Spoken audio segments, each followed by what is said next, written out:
Hello, Kelly. We did it. We made it. Oh my gosh, I'm so sorry. A million times so sorry. Don't even worry about it. Oh my It's gosh. totally fine. It's Summer, totally fine. this summer has been something else. Holy smokes. Yeah. So yeah. Yeah, it's been a little hectic. Kids off of school and all that good stuff. So All the things. Don't even sweat it. Seriously, not a problem. I'm glad you're here. Thank you so much for doing this. I really thanks. appreciate it. Yeah, thanks for having me. Yeah. Yeah. So let's talk about Merchant Mastery. Can you please introduce yourself and tell us about your business? My name is Kelly and I own Best Shift Hockey, a lifestyle apparel and accessory company that targets the hockey community in North America. And your website is? www.bestshifthockey.com. In it. Let's start off with what was your business like, or what were your biggest challenges before you joined Merchant Mastery? So I started this business knowing nothing about the business I was going into. So I came from medical consulting and sales into designing and selling t-shirts and hats and lifestyle apparel. So my biggest challenge starting it was I was starting from ground zero of learning every skill set. And I was determined to learn every skill set and execute it before I hired anybody else to do anything. But because of that and being so fragmented and just knowing a little bit about a lot of things instead of a lot of things about a few things, I just had no traction. So I would do great in person at expos, at pop-up shops. When people were there to buy in person, I would do great. But I couldn't launch very many new products because that required me to carry a bunch of inventory and I was doing everything myself. So my sales just were not sustainable. I was doing this full time. I was all in. But I was living off of like a savings and I was putting everything back into the business. So I couldn't reach the next level. I just plateaued at mediocre sales and couldn't reach the next level. And I was only one person. So doing in-person live events every month or every couple of weeks was just too much. I was a single mom at the time of 2 little kids. And so I just didn't have the skill set to grow. I just plateaued where I was at, and that was it. And you were just stayed at that level. What were your sales like at that time? I mean, my online sales, I would have multiple days a month of $0. So you don't know what you don't know. So I didn't like Facebook personally. So, and if it's my company that I was starting because of a gap in availability of products for my kids, I was like, well, I'm the avatar. If I'm not on Facebook, then why would I advertise? Why would I spend money? And I also didn't know what I was doing. So I was boosting posts on Instagram and so sales were anywhere from less than $1,000 a month to $10,000 a month, but there was no consistency and it was all point of sale when I was having a good month. My online sales were abysmal. Okay. What do you think, like, what did you learn? I mean, it's so interesting because we often start out as, when you start a business, it's not uncommon, at least, that we are our own avatar, because that's the information you have. What did you learn going through the process of Merchant Mastery about who your customer is, and how did that change your perceptions? Yeah, I learned that my customer is a more loosely based character on me and not really me. I was also focused on multiple avatars. Like I was like, well, that's not the only person that is buying from me. I am, focused on targeting young males to buy this certain product and moms and grandmas to buy this certain product and athletes to buy this certain product. And I wasn't focused on one complete avatar for marketing. Did you have trouble focusing on one? That's something that we hear a lot. I just didn't even know. I didn't even know that was necessary. Like you only know what you know, right? So, Yep. yeah. Yeah, so yeah, you only know what you know. And but the temptation usually is to be like, okay, it's all these people, so how do I just focus on one? What happened for you once you kind of got over that hurdle and you're like, okay, I'm going to focus on this one avatar, this one person? It was a complete game changer. And I don't know that I was sold on it when I first started. I was like, I don't know if this is my avatar. And because we did have, 33% of sales came from this demographic and 33% came from this demographic. And so Right. when I was asked, like, who buys your stuff? I was like, well, a lot of different people buy my stuff. But when I narrowed in and did focus on, like, if we're a family brand, who buys for the family, generally speaking? Mom does. So when I did narrow it down and focus on mom, then I was able to gain the track, and then you put everything together with ads and all of your marketing messages, and it was a complete game changer. And what do you mean game changer? Like what happened? It gave me focus. The sales started to increase. It was easier to accomplish tasks because I knew who I was talking to. So all of that really just helped to Yeah. give focus to me, give focus to the brand. And it took me a while to realize, well, just because I'm targeting this person doesn't mean other people aren't going to find us and buy from us. So you don't Yeah. alienate anybody else. You're just hyper focused on one particular type of customer. And it just made everything a lot easier and more focused all around. Yeah. Yeah. It's not like you're gonna, like, dad comes in, you're gonna be like, no, sorry, you can't Right. shop here. Exactly. Like a 20-something-year-old hockey player comes in to, buy a shirt, and it's not like they're going to be like, oh, this is only for moms. Like, it's for anybody. Yeah. Right, right. I love it. But that's often what we think is going to happen, like or it's often what merchants think is going to happen. It's like, what do I do if my store is 30, 30, 30? How am I supposed to pick one person? Mhm. And aren't I going to lose 60% of my customers? But no, you're not. Yeah. So, thinking about, so once you defined her and you started implementing that into your site and into your emails, what was your experience doing that? Was there anything that you got stuck on, or were really kind of like, oh, I don't know about this? I think the hardest thing for me was to generalize all moms into kind of one bucket. And I am very unlike your stereotypical hockey mom. And so it was hard for me to speak to people that were unlike me at first. But I think it was just a learning curve. I think it was just something that I had to start to do. And now it's much easier. And I talk in my voice. I just, you know, um, like for me, when I'm pricing things, I'm like, why would I buy a shirt for my child for $30? I know how my child's going to do it, but not everybody thinks that way. Some people are like, oh my gosh, $30 for a t-shirt. That's so affordable. I'm going to buy 6.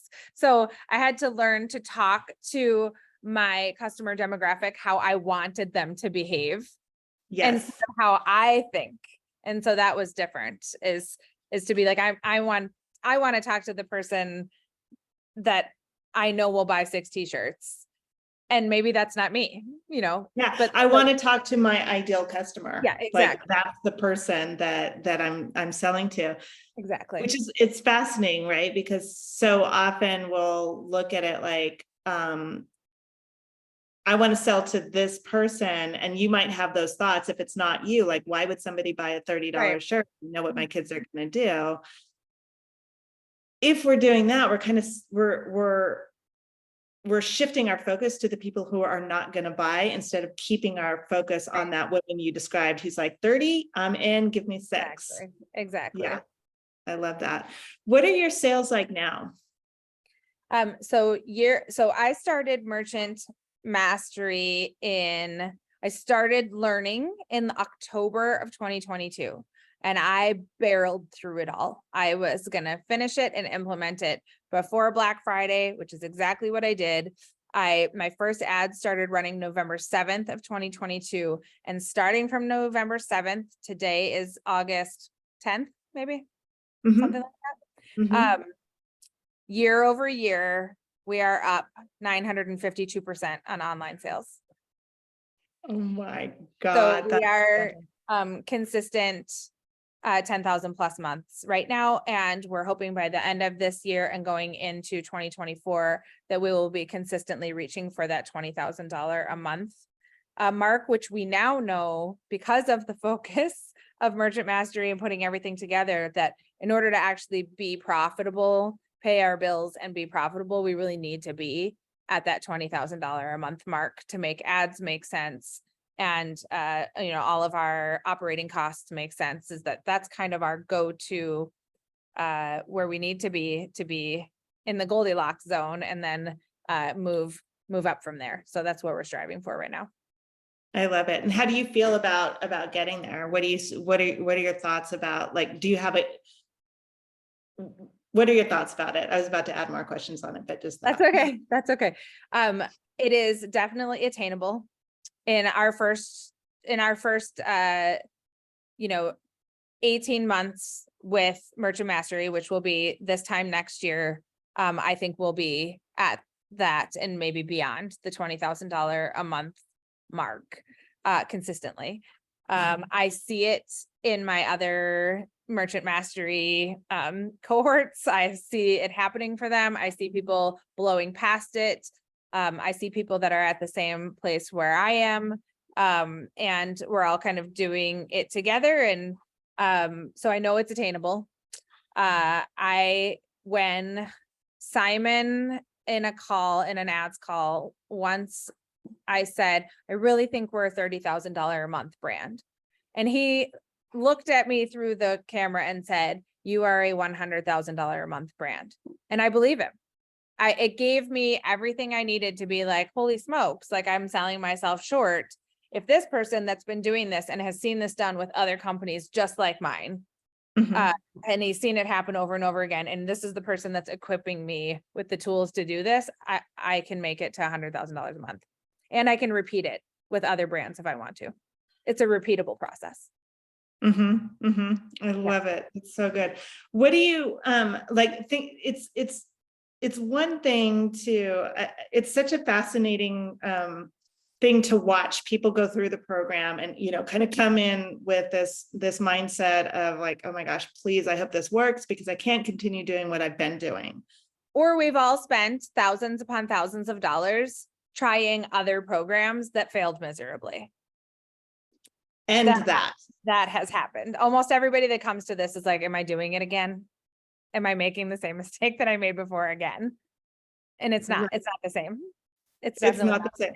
No. So how do you, like, what would you tell those people? So this is kind of like a two-part question, right? So there's that of like, am I doing this again and will this work? But the other thing that I wanted to ask is this idea, like, so when Simon said to you, you're 110K a month merchant, now you have the confidence and you have the belief. Like now you're just like, oh my God, I've been selling myself short. Absolutely. Yes. Mm-hmm. But so often what happens is I think people see other people who are successful and they're like, and instead of like, oh yeah, yes, I can do that too. They're like, well, they're different, they're special. Like, so when you're in that place of you have negative sales or you have zero sales and like occasionally and then you're looking at these people and you're like, I really want that for me, but can I, like, am I the person that can do it? Is my business the business that can do it? What would you say to that? I think that what's really interesting and that I love about Merchant Mastery is that it is an eclectic group of businesses. Like, even if you're kind of doing the same thing as somebody else, you're not. And on top of that, there's going to be somebody doing the complete opposite or something you never even thought about doing. So not only am I sitting in live calls with people that are using the same integrations that I'm using, the same fulfillment company and productions companies that I'm using, and I'm seeing them sell 30, 40, 50, $100,000 a month using the same partners that I'm using. So now I have people that are doing it like I'm doing it, being successful. I can see people that are selling things that I wouldn't even know existed on this planet, or that a single person was creating this product and selling it online as if they're a giant, like, manufacturing company in China, like, but they're not. They're a single female in their 20s or 30s, like from their living room doing it. You would never know. And now I know. And so if now you see all of these different people selling all different things, creating all different things that have all different ideas. So you're getting all of their ideas and you know what's worked for them, but you're also seeing people that have a very similar business model to you also doing it. And there's a never quit energy with the Merchant Mastery experts, the teachers, the people that are here, like coaching you, that if you're not where you're going to be, you're getting special attention. They're like, we're going to make this work. Now you need to talk to this person. You need to do this. Let's try this week. Come back. I want to see you. And they know you hop on a call with 20 people and they know what this company is there to talk about. And everyone's super vested in everybody's individual success, because all of our success also creates more success for Merchant Mastery. So, I think that being able, like, seeing is believing, but seeing so much diversity succeed with the same action plan, and then you have real life people almost whenever you want them to handhold you through it. If, something's not quite working how you thought it would, like, someone's going to be there to just be like, all right, let's tweak this. Let's do this. Maybe you need to try this. Call this other merchant and talk to them about this. Connect with it. There's always another tool, another thing to like help customize it to you. And you see people every single day, literally every day of the week, through this program in person, that are succeeding. I love it. I love it. It's so true. And it's so fun. I mean, from our side, like, I'll just speak to that it's so fun watching people succeed. It's just Right. like, it is just so much fun. And seeing people kind of shift from, I really hope this is going to work for me. And maybe I'm not, like, maybe to, oh yeah, actually I was underselling myself and I'm going to like triple my goal because I know I'll get there. It's Yeah. And I think really when we like bought in to Merchant Mastery was really like the guy we saw on Instagram saying, click here to learn more, was the guy that showed up in our living room on Zoom to talk to us more about, and we were like, these are real people. This is like a real person that owns and runs this business. And now they're actually on the phone with us answering our specific questions. It's the same guy, like it's Scott in my living room. Yeah. And so there was Scott, like Simon. yeah, there was like some, genuineness to that, where you were like, oh, I'm not getting, an operator or, a customer onboarding person. Like, oh, this is actually the guy. So Yeah, that meant a lot, I think, when we were making our decision. I love it. That's so good to know. It's fantastic. So was there a point, if you can think back to early on in Merchant Mastery, when you were figuring things out in those early months, like I like, it's amazing that you started and you went through everything by November. Like, that must have been intense. I was like all day long when my kids were in school, hours upon hours of modules and homeworks and hopping on the calls and talking to Jenny and staying up until 2 a.m. to finish this module because I need to be on the next module by tomorrow. Like, it was either that or I was going to interview for jobs again. And when you come from corporate and then you don't work for corporate, and then you're in a position where you're like, oh my God, I'm going to have to go back to a job. That's got to be the best motivation ever. Like, I needed to do it. It had to work. So I love it. And you made it work. Yeah. That level. I mean, we're still going. We're still like this. We're still working. Yeah.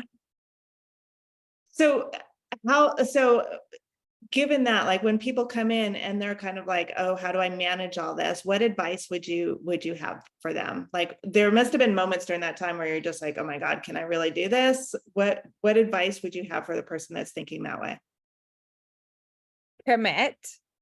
And anytime an excuse comes up in your head to put something off, what I did was I scheduled it into my day as if it was a mandatory appointment.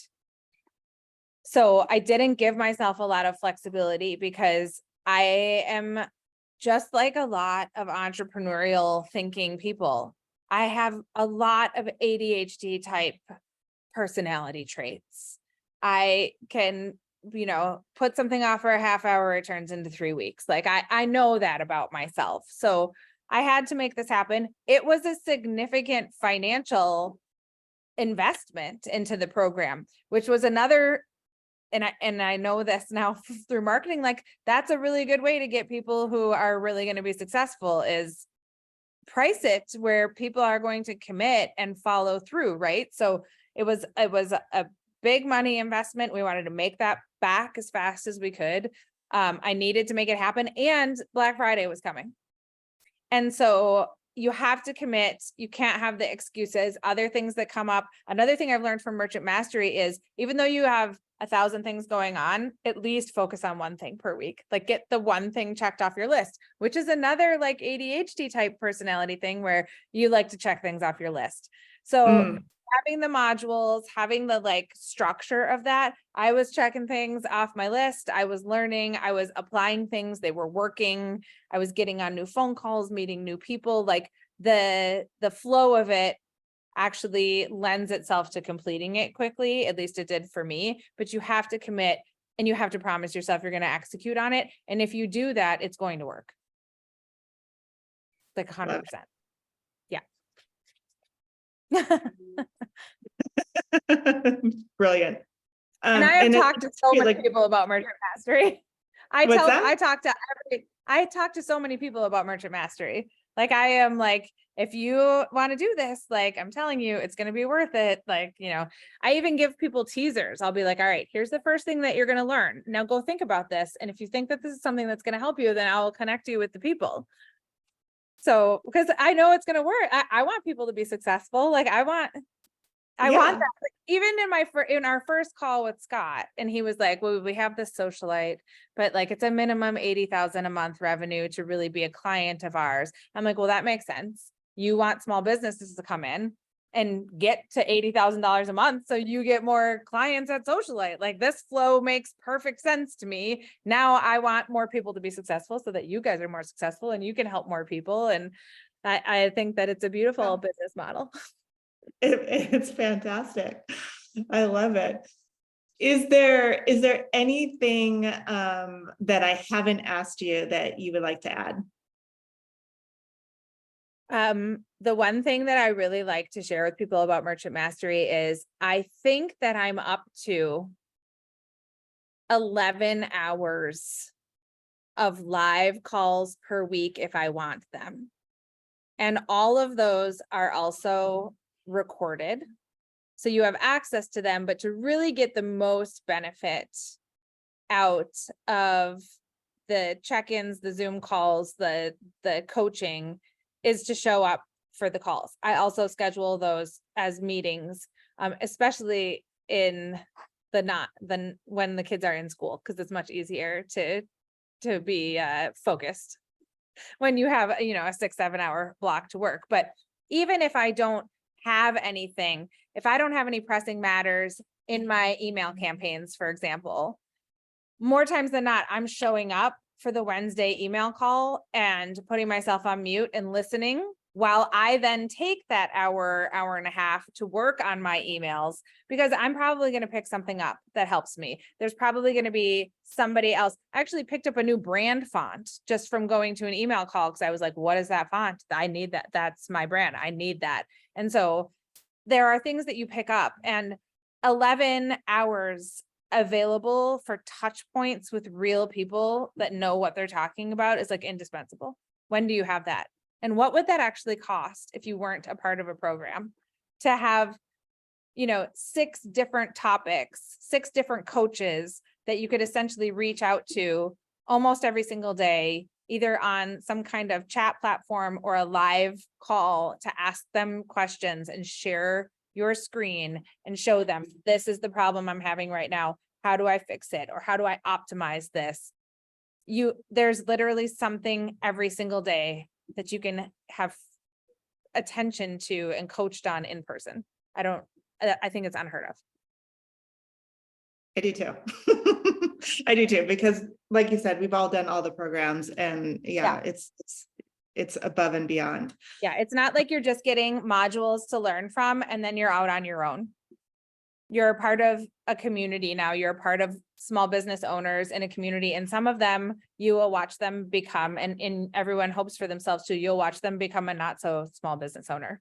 And I've seen it happen with multiple people just in this short period of time, from October of 2022 to August of 2023. I have seen live in person through the computer, multiple businesses hit 50, 60, 70, $100,000 a month e-commerce months. And it just gives you the inspiration to know that you could do it too. Thank you so much. Yeah. I'm so glad we got to connect. I Really. can't believe that I'm on a call, like a success call, as someone that has feedback. Like last year at this time, I didn't know what I was going to do. And now I'm on a call, like sharing my experiences in success. So that's crazy to me. And I did my first in-person official speaking gig. I used to speak in front of crowds at my old job. I was in training and stuff like that. Yeah. But I spoke in front of, I don't know, about 120, 130 people on Monday night at a charity event and got a standing ovation. And I was like, who am I right now? What is happening in my life? So it was a good place. And this really did give me the focus that I needed. And I'm very fragmented. I want to do 1,000 different things. I have a million different ideas about all those things.